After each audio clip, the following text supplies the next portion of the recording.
Hello students, good morning to all of you. Welcome to my channel physics with Harish. तो आज हम lecture 15 में लेके आ रहे हैं आपके पास सरफेस टेंशन। तो स्टूडेंट, क्या है ये सरफेस टेंशन? ओके, तो हम इसको इस तरह से समझ सकते हैं कि जो लिक्विड की ऊपर वाली सरफेस है ना, सबसे अपर लेयर जिसे बोलते हो। ओके, तो हमने पहले पढ़ा हुआ था कि लिक्विड जो है वो लेमिनार फ्लो में फ्लो करता है। तो जो सबसे ऊपर वाली लेयर होगी उसे हम क्या बोलेंगे? Free surface. ओके, तो अगर लिक्विड की फ्री सरफेस के ऊपर एक टेंशियल फोर्स जो है वो एक्ट करती है और वो एक्ट करेगी डाउनवर्ड को, तो उस टेंशियल फोर्स के साथ वो जो फ्री सरफेस जो है ना वो बिहेव करती है एज एक स्ट्रेच मेम्ब्रेन की तरह। ओके, तो वो एक मेम्ब्रेन की तरह जो है वो अपनी प्रॉपर्टी को शो करेगी। ओके, तो वो जो टेंशियल फोर्स जब एक्ट करेगी किसी लिक्विड के फ्री सरफेस के ऊपर, तो उसे हम क्या बोलेंगे? Surface tension. ओके, तो स्टूडेंट करते हैं आज की वीडियो स्टार्ट और सरफेस टेंशन को हम डिफाइन करेंगे। अच्छा, अब डिफाइन करने से पहले मैं आपको डायग्राम में पहले समझाता हूं कि हमारे पास में यहाँ पे ऐसे एक कंटेनर है। ओके, देखो ये एक कंटेनर है, तो इसके अंदर क्या हमारे पास लिक्विड है। ठीक, तो लिक्विड की ये वाली जो लेयर है ना, ये सबसे अपर मोस्ट लेयर है। ओके, अपर मोस्ट लेयर है। ठीक, अच्छा अब हम क्या करेंगे, मैं यहां से ना दो ड्रॉप्स को जो है वो सिलेक्ट करता हूं। एक ड्रॉप मेरे पास ये वाला है, ठीक, और एक ड्रॉप मैं ले लेता हूं ये वाला ऊपर वाला सरफेस का। ठीक है, अच्छा अब देखो यहां पे क्या हो रहा है कि इस वाले ड्रॉप के ऊपर हर साइड से जो है वो फोर्स लग रही है, हर साइड से फोर्स लग रही है। तो क्या हो रहा है कि जब हर साइड से बराबर की इक्वल फोर्स जो लगेगी, ओके, तो इसके ऊपर जो प्रेशर इस समय जो एग्जर्ट हो रहा है liquid due to the liquid से, वो क्या हो रहा है? इक्वल हो रहा है। ओके, बराबर हो रहा है, हर साइड से हो रहा है। तो अगर कभी आप देखो इस वाली सरफेस पे इस वाले लिक्विड ड्रॉप को अगर मैं थोड़ा सा बड़ा करके डिफाइन करूं तो ये इस तरह से है। अब अगर आप कभी देखो तो इस लिक्विड के ऊपर जो फोर्स एक्ट करेगा वो करेगी अनबैलेंस्ड। ओके, इस साइड से इस साइड से। ठीक है, ओके, तो क्या हो रहा है यहां पे कि इस वाले ड्रॉप के ऊपर तो आपकी इक्वल फोर्स जो है वो हर साइड से लग रही है, लेकिन ये वाले सरफेस के ऊपर, इस वाले फ्री सरफेस के ऊपर अगर आप कभी एक मॉलिक्यूल्स को लो तो उसके ऊपर जो फोर्स लग रही है वो अनबैलेंस फोर्स लग रही है, और वो जो अनबैलेंस फोर्स होगी वो सारी की सारी किस साइड को जा रही है? डाउनवर्ड को जा रही है। ओके, डाउनवर्ड जा रही है। तो उससे क्या आ रहा है कि हर साइड से जो है वो लिक्विड जो है ना डाउनवर्ड को फोर्स जो है वो एक्ट कर रहा है। तो उससे क्या हो रहा है, ये जो ऊपर वाली फ्री फ्री सरफेस जो होगी वो क्या बिहेव करेगी? एक स्ट्रेच मेम्ब्रेन की तरह बिहेव करेगी। ओके, तो जब एक टेंशियल फोर्स जो है वो एक्ट करती है किसी एक फ्री सरफेस के ऊपर, लिक्विड की फ्री सरफेस के ऊपर, तो उसे हम क्या बोलेंगे? Surface tension. ओके, तो मैं इसको डिफाइन कर देता हूं। ओके, सरफेस टेंशन जो है वो क्या है? It is defined as the tangential force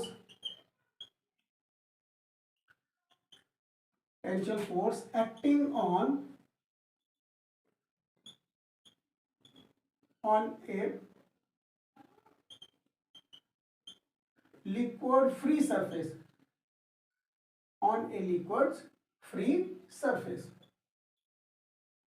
on a liquid free surface। Okay, तो ये लिक्विड की फ्री सरफेस के ऊपर जो फोर्स एक्ट कर रही है वो किसकी वजह से हो रही है? Due to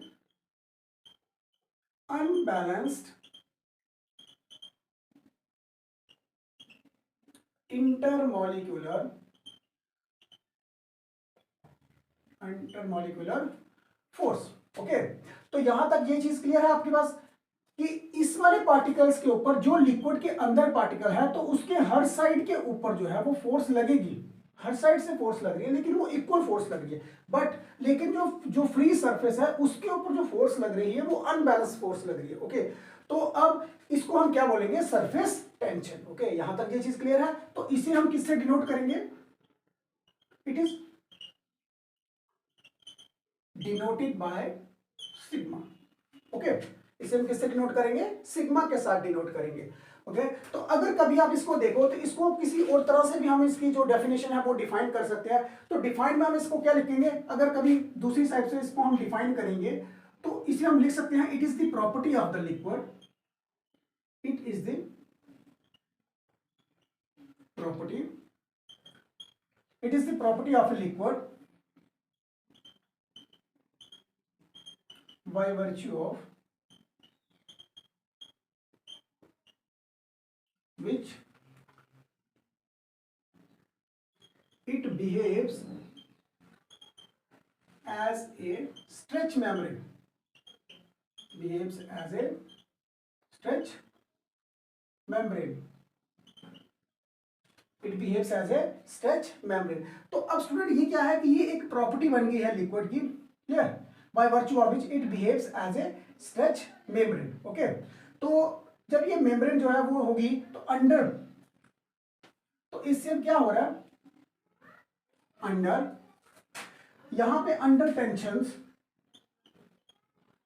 under tensions to contract,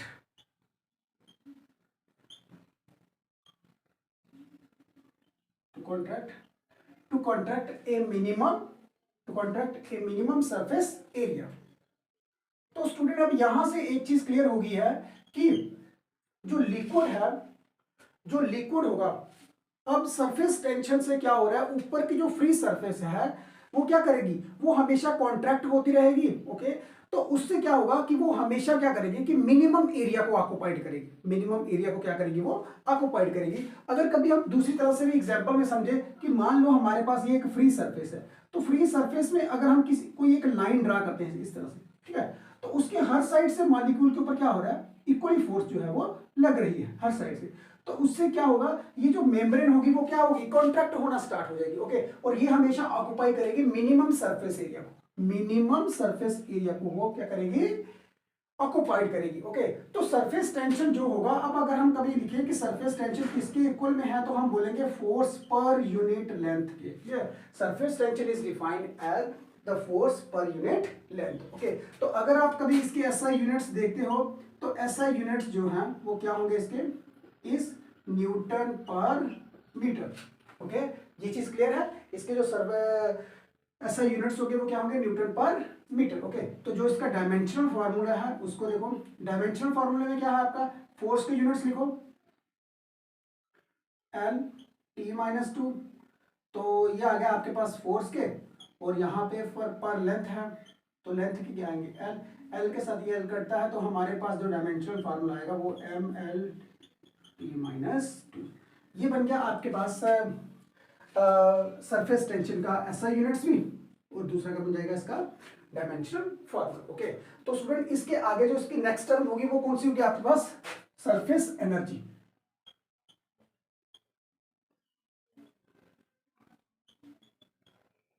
surface energy. अच्छा, अब स्टूडेंट्स जो सरफेस एनर्जी होगी वो क्या होगी, clear, question rise is that कि देखो अब क्या हो रहा है कि जो लिक्विड है, लिक्विड की जो अपर वाली सरफेस है उसमें क्या है, एक एबिलिटी है, एक प्रॉपर्टी है कि वो क्या करेगी, मतलब ऊपर वाली लेयर जो है वो क्या करेगी, सरफेस टेंशन से क्या करेगी, एक स्ट्रेच मेम्ब्रेन बनाएगी, स्ट्रेच मेम्ब्रेन बनाएगी वो।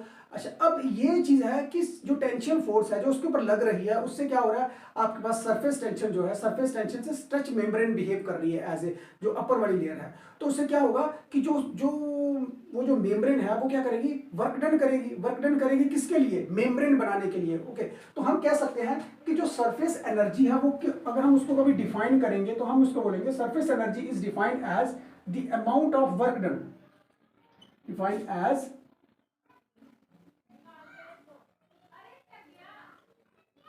amount of work done is defined as the amount of work done per unit area, per unit area। Okay, क्योंकि हमें क्या हो रहा है, जो टेंशन फोर्स जो है वो क्या कर रही है, आगे वर्क डन कर रही है। ओके, क्या करने के लिए, एक मेम्ब्रेन बनाने के लिए। तो हम कह सकते हैं surface energy is defined as the amount of work done of creating membranes per unit area. Okay, तो अब इसको अगर आप कभी डिफाइन करते हो तो क्या आएगा आपके पास, सरफेस एनर्जी जो है वो किसके इक्वल में आएगी आपके पास, work done, work done upon per unit area, per unit area. तो हम इसको इस तरह से लिख सकते हैं डब्ल्यू अपॉन ए। तो अगर कभी आप इसके एसआई यूनिट्स निकालते हो तो जो उसके एसआई यूनिट्स आएंगे वो क्या आएंगे आपके पास, वर्क डन के यूनिट्स आएंगे आपके पास यहाँ पे जूल्स, और एरिया के मीटर स्क्वायर। ओके, तो आप इसको लिख सकते हो जूल्स मीटर इनवर्स में स्क्वायर, एक तो ये बन गया। दूसरे आप इसको किस तरह से कर सकते हो जी, दूसरा देखो वर्क है, तो वर्क को किससे करोगे आप, वर्क का था आपका force into displacement upon area. तो एरिया क्या है आपके पास यहाँ पे, तो अगर यहां से आप देखते हो फोर्स, तो फोर्स क्या आएगा आपका, न्यूटन, डिस्प्लेसमेंट के मीटर, और यहाँ पे मीटर का स्क्वायर, तो मीटर के साथ ये स्क्वायर कट जाएगा, न्यूटन अपॉन मीटर जो है वो इसके यूनिट्स आ जाएंगे। ओके, तो जो आपके पास सरफेस एनर्जी है, जो सरफेस एनर्जी होगी, जो सरफेस एनर्जी है उसके जो यूनिट्स हैं वो क्या आएंगे आपके पास यहाँ पे, एक तो आया आपके पास जूल्स मीटर इनवर्स और दूसरा आ जाएगा आपके पास न्यूटन पर मीटर। ये चीज क्लियर है यहाँ तक? एक आ गया आपके पास सरफेस टेंशन और दूसरा आ गया आपके पास सरफेस एनर्जी। ओके, यहाँ तक ये चीज क्लियर है? अगर अब स्टूडेंट अगर हम कभी इन दोनों का मिला के कोई रिलेशन फाइंड करें तो रिलेशन बनता है इसमें, ये देखो। अच्छा, अब स्टूडेंट यहाँ पे देखो, एक तो आ गया आपके पास सरफेस टेंशन और दूसरा है सरफेस एनर्जी, इन दोनों के बीच में हम रिलेशन फाइंड आउट करते हैं। ओके, अच्छा, अब लेट अस सपोज दैट कि स्टूडेंट मान लो हमारे पास एक फ्रेम है। क्या है हमारे पास? एक फ्रेम है। ओके, ये देखो, ये हमारे पास एक रेक्टेंगुलर फ्रेम है। तो रेक्टेंगुलर फ्रेम जो है ना वो मैं यहां पे लिख देता हूं ए बी सी और डी। ठीक है, ओके। तो ये मेरे पास रेक्टेंगुलर फ्रेम है, इसकी जो लेंथ है वो कितनी है यहाँ पे? एल। ओके, इसकी लेंथ कितनी है? एल इसकी लेंथ है रेक्टेंगुलर की। अच्छा, अब क्या होगा कि यहाँ पे देखो ये वाली जो आर्म है ना इसकी, ये एडी जो है, एडी वाली जो आर्म है, ये आर्म जो है वो क्या है? स्लाइडिंग आर्म है। क्या है? स्लाइडिंग आर्म है। और ये स्लाइड कहाँ पे होगी आपकी? इस ए बी, ये बी वाली लाइन के ऊपर और ये सी वाली लाइन के ऊपर जो है वो क्या करेगी? स्लाइड करेगी। मतलब कि हम अगर ए बी को हम पीछे लेके जाएंगे तो पीछे से हम यहां तक लेके आ सकते हैं, इसको स्लाइडिंग कर सकते हैं। ओके, अच्छा, अब क्या हो रहा है यहाँ पे कि अब पहले लिख लेते हैं, हम इसको देते हैं कि consider a rectangular frame A B C D of length, इसकी लेंथ कितनी है? BC कितना है आपके पास? L। ओके, यहां तक ये चीज क्लियर है कि जो BC है, जो BC लेंथ है वो कितनी है आपके पास? L, और इतनी ही लेंथ जो है वो AD की भी होगी। यहां तक ये चीज है। अच्छा, लेट अस सपोज स्टूडेंट कि हम क्या करते हैं, हम इस वाली फिल्म को जो है वो यहां पे रखते हैं, स्लाइड कर देते हैं। ओके, तो हम क्या कर रहे हैं, इसको डिप करते हैं किसमें? इसको हम डिप करेंगे किसमें? सोप सोल्यूशन में। सोप सोल्यूशन में। अब जब हम इसको डिप करेंगे किसमें? सोप सोल्यूशन में, तो क्या हो रहा है, हम इसको स्लाइड करेंगे थोड़ा सा इस तरह से। जब हम इसको इस तरह से डिप करने के बाद करेंगे ना, तो यहाँ पे क्या आ जाएगी? एक फिल्म प्रोड्यूस हो जाएगी। क्या बन जाएगी? एक फिल्म बन जाएगी। तो क्या हो रहा है कि वो जो फिल्म जब बनेगी, तो फिल्म बनने से क्या हो रहा है कि जैसे मान लो यहाँ पे ये फिल्म जो है वो बन चुकी है। ओके, तो क्या होगा कि फिल्म बनने से क्या हो रहा है कि फिल्म की due to the surface tension से क्या होगा कि जो फिल्म है ना, सरफेस टेंशन से क्या होगा कि इस साइड से जो फोर्स जो है ना वो इनवर्ट को लगेगी, इस साइड को लगेगी। अब जैसे जो फोर्स जो है वो इनवर्ट को लगती है, फोर्स जैसे यहाँ पे इनवर्ट को लगेगी, तो क्या हो रहा है कि ये वाला एरिया जो है वो क्या हो जाएगा? मिनिमम होना स्टार्ट हो, मतलब कम होना स्टार्ट हो जाएगा ये चीज। अच्छा, अब क्या हो रहा है कि सरफेस टेंशन से, due to surface tension, due to surface tension, अब सरफेस टेंशन से क्या हो रहा है कि जो इनवर्ट फोर्स है ना, इनवर्ट फोर्स जो है वो एक्ट कर रही है, acting on arm AD. Okay, तो अब जब इनवर्ट फोर्स जो है जब इसके ऊपर एक्ट करेगी, क्लियर है, तो इनवर्ट फोर्स जो है वो क्या कर रही है?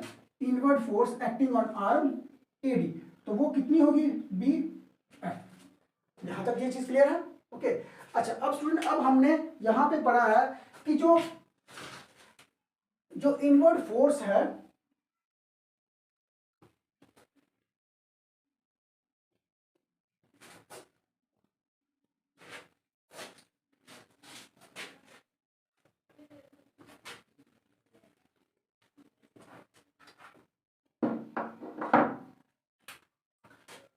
अच्छा, अब स्टूडेंट यहाँ पे देखो, जो आपके पास यहाँ पे जो इनवर्ट फोर्स लग रही है वो यहाँ पे कितनी लग रही है? तो यहाँ पे देखो, due to the surface tension, जो आपके पास इनवर्ट फोर्स है, सरफेस टेंशन से क्या हो रहा है, एक फोर्स लग रही है। वो फोर्स कितनी है आपके पास? फोर्स पर यूनिट लेंथ होती है, लेकिन आपको पता है कि फिल्म की दोनों साइड पे जो है वो क्या है, इस समय फिल्म की जो लेंथ है वो कितनी है? 2 लेंथ है। ओके, तो दोनों साइडों के ऊपर इसकी जो है वो फोर्स लग रही है। ओके, तो यहाँ पे फिर हम L नहीं लिखेंगे, यहाँ पे क्या लिखेंगे? 2L लिखेंगे। ओके, तो जो सरफेस टेंशन है उसको आप किससे डिनोट करते हो? सिग्मा से। तो sigma is equal to F upon 2L। तो यहां से मैं यहाँ पे इनवर्ट फोर्स निकाल लेता हूं। ये मेरे पास कितना आ गया यहाँ पे? 2L। तो इसको यहाँ पे लिख लो आप, इक्वेशन नंबर 1। ओके, यहाँ तक ये चीज क्लियर है। अच्छा, अब स्टूडेंट यहाँ पे देखो, जो हमारे पास सरफेस एनर्जी होती है, जो हमारे पास सरफेस एनर्जी, यहाँ पे हमने डेफिनेशन लिखी थी कि जो सरफेस एनर्जी होती है वो किसके इक्वल में होती है। सरफेस एनर्जी जो है वो हमारे पास किसके इक्वल में होगी, आपके पास work done per unit area. Work done जो है वो work done per unit area. तो अच्छा, अब अगर कभी हम यहां से वर्क डन निकालें तो वर्क डन कितना आएगा, देखो यहां पे ड्यू टू फोर्स एफ, इस फोर्स से क्या हो रहा है आपके पास यहाँ पे वर्क डन हो रहा है, तो वर्क डन जो है वो किसके इक्वल में होगा, आपके फोर्स इनटू डिस्प्लेसमेंट। क्लियर। अच्छा, अब देखो, अब इस वाली फोर्स, ये वाली जो फोर्स है वो इनवर्ट को जाएगी due to the surface tension. तो क्या करते हैं हम यहाँ पे ना इस साइड को फोर्स अप्लाई करेंगे, मतलब हम यहां से इस साइड को जब फोर्स अप्लाई करेंगे, क्लियर है, हम इसके अगेंस्ट, सरफेस टेंशन के अगेंस्ट जब हम इसके ऊपर फोर्स लगाएंगे, क्लियर, तो क्या हो रहा है यहाँ पे, क्या होगा, वर्क डन होगा। तो ये जो फ्रेम है ना, ये यहां से स्लाइड होकर यहाँ पे आ जाता है। जैसे ये स्लाइड यहाँ पे आ जाएगा तो इसकी जो फिल्म की जो थिक जो लेंथ है, जो ब्रेड्थ है, वो बढ़ जाएगी। वो कितनी बढ़ रही है आपके पास यहाँ पे, एक्स। ओके, तो स्टूडेंट याद रखना कि हमारे पास यहाँ पे जो फिल्म की जो साइड एडी थी, ये स्लाइडिंग साइड है। ओके, ये स्लाइड करने वाली है। तो हम यहाँ पे जो सरफेस टेंशन है, इसकी वजह से इनवर्ड को फोर्स लग रही है, हमने इस इनवर्ड फोर्स के अगेंस्ट फोर्स लगानी है। ओके, ताकि क्या हो सके, वर्क डन हो सके। तो वर्क डन के लिए क्या हो रही है, फिल्म जो है वो स्लाइड होकर कितनी हो जाएगी, यहाँ पे एक्स हो जाएगी आगे। तो जो हमारे पास वर्क डन है वो कितना होगा आपके पास, फोर्स इंटू डिस्प्लेसमेंट। तो यहाँ पे देखो फोर्स कितना है मेरे पास, यहाँ पे फोर्स देखो, यहाँ पे फोर्स है हमारे पास यहाँ पे 2L रो इंटू एक्स, हमारे पास वर्क डन आ गया। ओके, अच्छा, अब देखो यहाँ पे स्टूडेंट कि हमारे पास यहाँ पे अगर कभी हम देखें कि स्लाइड करने से क्या आ रहा है, ये वाला एरिया जो है वो क्या हो गया है, बढ़ गया। ये वाला एरिया क्या हो गया आपके पास, यहाँ पे बढ़ गया। अगर आप यहाँ पे इस वाले एरिया, ये वाला सरफेस एरिया निकालो इसका, तो जो हमारे पास इंक्रीज्ड एरिया आया है वो कितना आया है, इंक्रीज्ड एरिया जो है वो किसके इक्वल में होगा आपके पास, लेंथ। तो लेंथ आपके पास कितनी है, 2L। ब्रेड्थ आपके पास कितनी आ गई आपके पास, x। तो एरिया आपके पास कितना हो गया आपके पास, 2LX। ओके, तो यहां से अब आपने क्या करना है, यहां पे आपने सरफेस एनर्जी निकालना है। तो देखो यहाँ पे सरफेस एनर्जी, तो सरफेस एनर्जी का फॉर्मूला क्या है, वर्क पर यूनिट एरिया। तो वर्क की देखो यहाँ पे वर्क कितना आपके पास, यहाँ पे वर्क आ गया आपके पास ये वाला 2L रो x अपन एरिया कितना आ रहा है आपके पास यहाँ पे 2L x। तो अगर आप यहाँ पे x को काट दो, 2L के साथ काट दो, तो यहाँ पे आपके पास आंसर में क्या आ गया, सिग्मा। तो यहां से अब आपके पास एक चीज क्लियर हो गया कि सरफेस एनर्जी हो, सरफेस एनर्जी जो है वो क्या है, सिग्मा के इक्वल में है। तो सिग्मा को हम क्या बोलते हैं, सरफेस टेंशन। तो यहां से अब आपके पास एक चीज क्लियर हो गया कि जो सरफेस एनर्जी होती है और सरफेस टेंशन जो है वो क्या होती है, इक्वल होती है। ओके, तो यहां तक स्टूडेंट ये चीज क्लियर है। अब हम इसी चीज को हमने यूज करके ना, तो हमने निकाला है excessive pressure inside a liquid bubbles. Okay, तो करते हैं आगे नेक्स्ट क्वेश्चन जो है, नेक्स्ट क्वेश्चन देख लो। अब हम देखेंगे यहाँ पे कि जो लिक्विड का जो बबल्स है उसमें जो प्रेशर है, उसमें उससे यहाँ पे एक्सेस प्रेशर से, एक्सेस ऑफ प्रेशर जो है उसमें कितना है, और हमने वो फाइंड आउट करना है। ओके, तो करते हैं question start.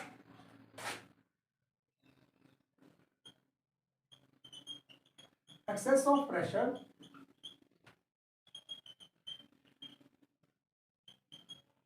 inside a liquid bubble,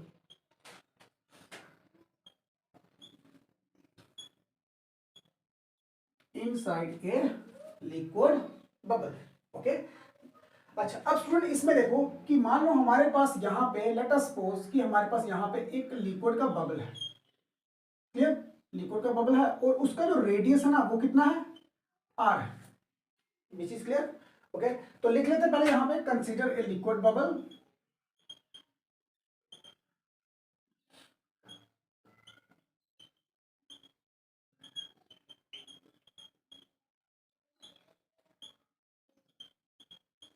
of radius कितना है, R है।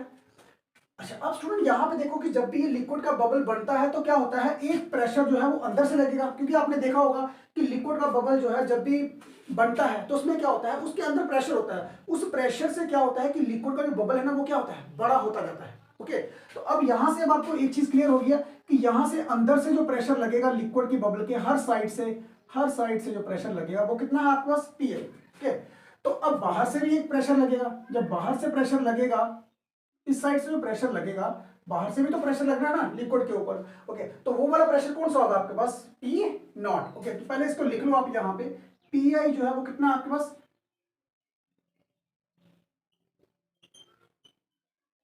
Pressure inside the bubble. तो पी नॉट जो है वो कितना है आपका,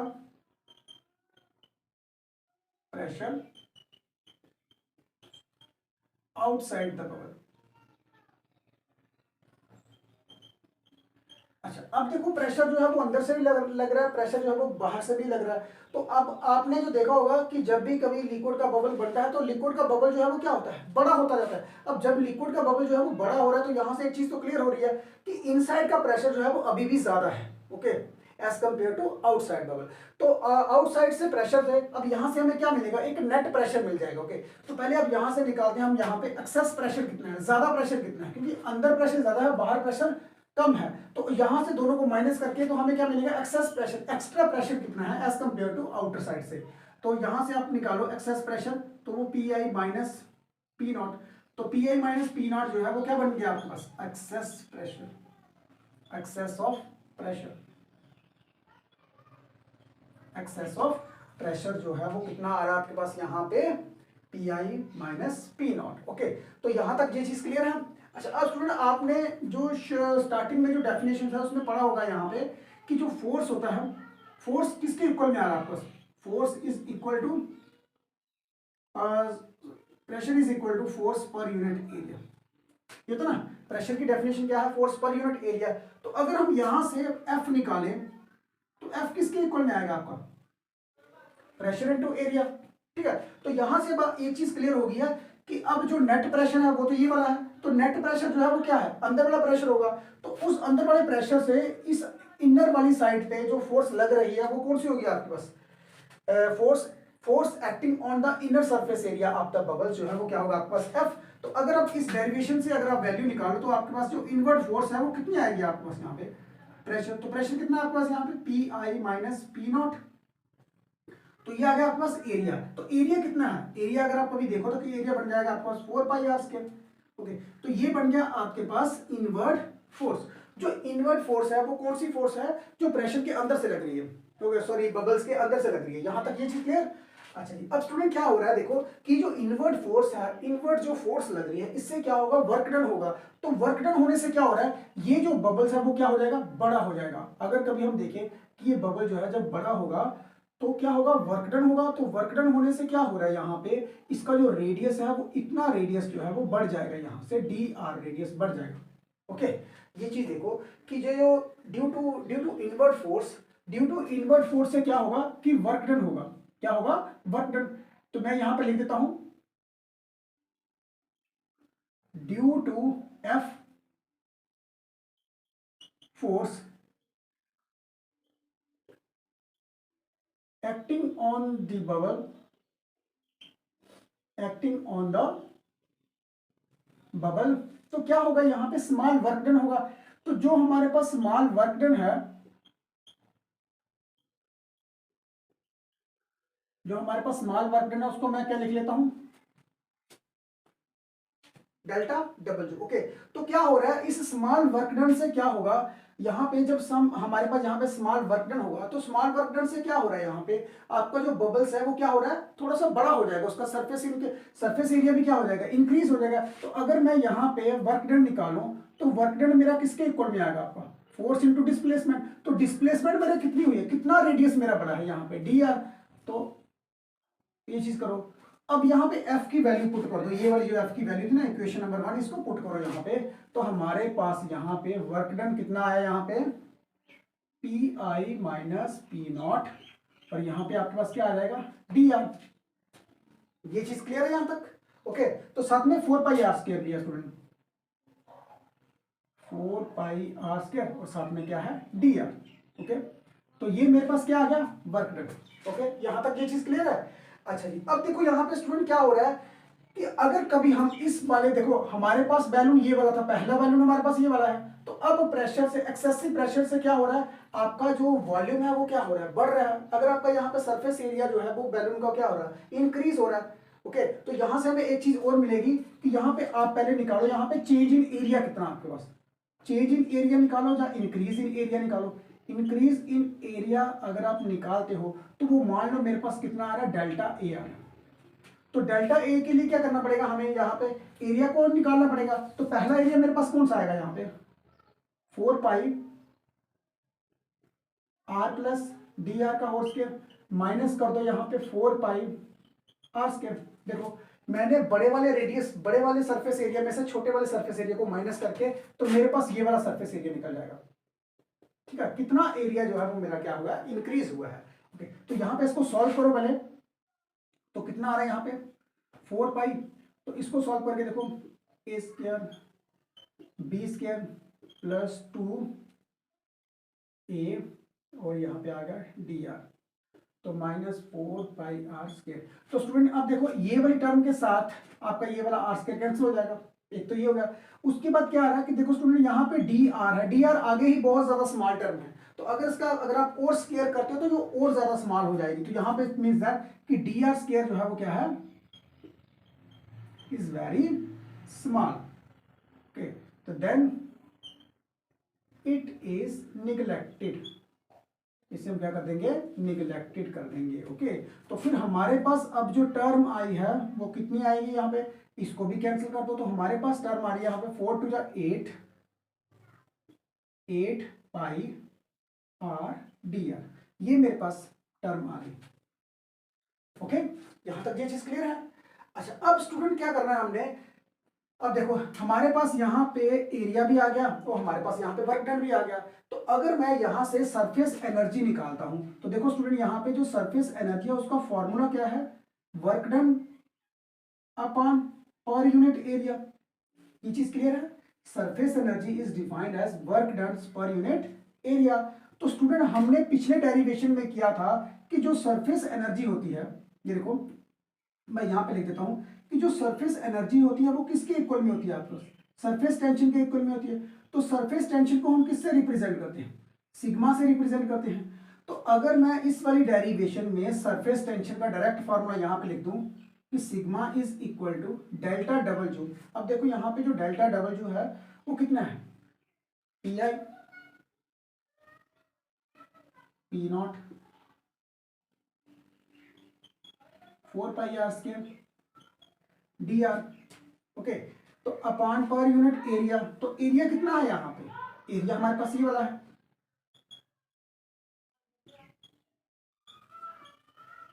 अब देखो यहाँ पे अगर आप यहाँ से आर को कैंसिल करते हो तो आर कैंसिल होगा, यहाँ पे डी आर को कैंसिल कर दो, दो दूसरे यहाँ से 4 के साथ यहाँ पे 2 कर दो। ओके, तो ये चीज क्लियर है। ओके, तो अब देखो इस 2 को आप यहाँ पे इससे मल्टीप्लाई कर दो, यहाँ पे देखो अब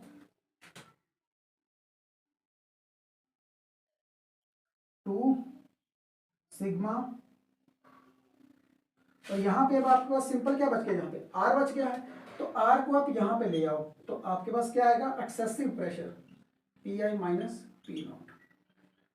ओके, तो स्टूडेंट यहाँ पे आप इसको इस तरह से लिख सकते हो, ये P i minus p naught जो है वो किसके इक्वल में आ रहा है, यहाँ पे आपके पास 2 सिग्मा अपान आर के इक्वल में आ रहा है। ओके, तो कुछ रिफ्रेशर में स्टूडेंट इसको, इस सिग्मा को क्या लिखा हुआ है, 2t अपान आर करके लिख दिया है। तो दोनों डेरिवेशन जो है वो क्या है, सेम है। ओके, तो स्टूडेंट यहाँ तक ये चीज क्लियर हो गया आपके पास।